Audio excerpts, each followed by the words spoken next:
तो चलिए आज बात करते हैं एक हिंदी हॉरर कहानी की, जिसका नाम है मौत का नाच। ये कहानी है एम्बिशन की, एक आत्मा के कब्जे की और उस बदले की जो मौत के बाद भी पीछा नहीं छोड़ता।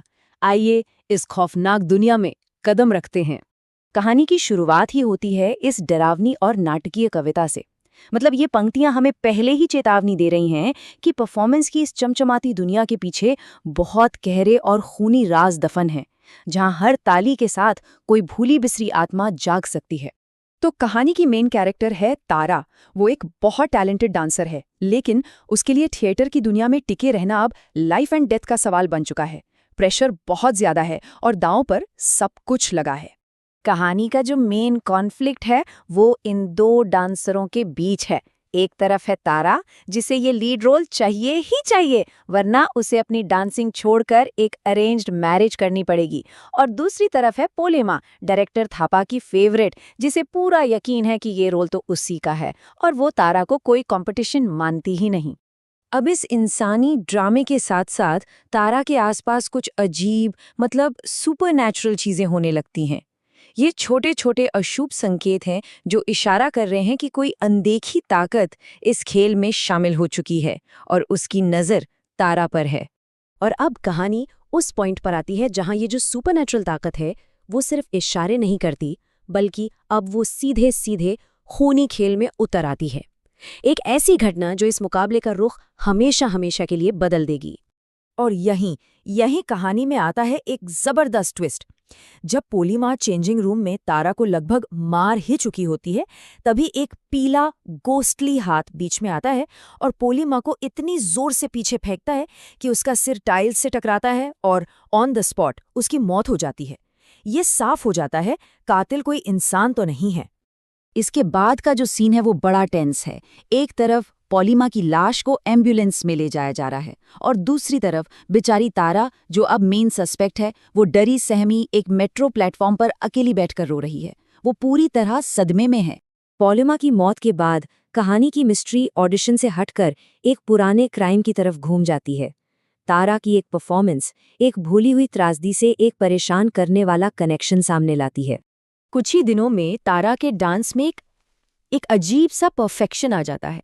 मतलब ऐसा लगता है कि वो नाच नहीं रही, बल्कि कोई और उसके शरीर को कठपुतली की तरह नचा रहा है। वो अब अकेली नहीं नाच रही है।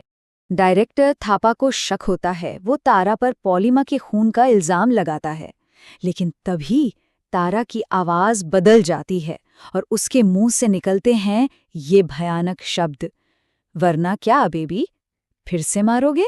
ये शब्द सुनते ही थापा की तो जैसे रूह कांप जाती है, जैसे उसे कोई पुराना गुनाह याद आ गया हो। थापा के डरे हुए चेहरे से एक नया नाम बाहर आता है, चंदा। और बस यहीं से कहानी पूरी तरह पलट जाती है। अब सवाल ये नहीं है कि पॉलीमो को किसने मारा, सवाल ये है कि आखिर ये चंदा है कौन। तो अब हम कहानी के उस हिस्से में हैं जहां सबसे बड़ा राज खुलने वाला है। एक आत्मा तारा को 7 साल पुराने एक ऐसे अपराध का गवाह बनाने वाली है जिसका सच बहुत कड़वा और खौफनाक है। वो आत्मा, जिसका नाम चंदा है, अब सीधे तारा से कांटेक्ट करती है।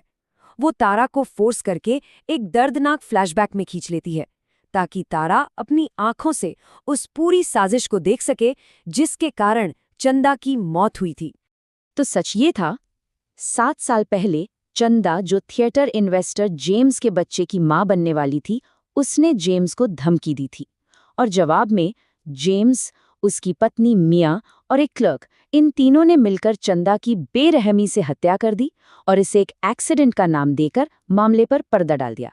अब जाकर सारे राज खुल गए हैं।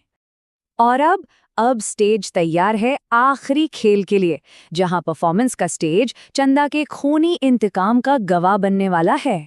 शो की ओपनिंग नाइट पर क्लाइमैक्स 2 जगहों पर एक साथ चल रहा है। स्टेज पर तारा अपना डांस कर रही है और बैक स्टेज चंदा की आत्मा एक एक करके अपने कातिलों जेम्स और मिया से अपना बदला ले रही है। और फिर वो पल आता है जो सबके होश उड़ा देता है।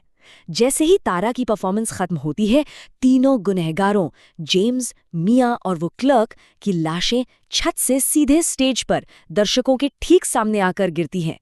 चंदा का इंतकाम पूरा हो चुका था। कहानी के आखिर में हम देखते हैं कि तारा अस्पताल में घायल थापा से मिल रही है। थापा, जिसे हत्या के बारे में पता था, लेकिन वो उसमें शामिल नहीं था, वो तारा को रीलॉन्च हो रहे शो में फिर से लीड रोल ऑफर करता है और तारा अपने डांसिंग करियर को जारी रखने के लिए हाँ कह देती है। कहानी तो यहाँ खत्म हो जाती है, पर एक सवाल पीछे छोड़ जाती है। क्या तारा सच में आज़ाद है, या फिर अपने सपने को पूरा करने की कीमत चुकाने के लिए वो हमेशा के लिए उस आत्मा से जुड़ गई है जिसने उसकी मदद की? ये अंत है, या शायद एक और ज्यादा डरावनी कहानी की शुरुआत?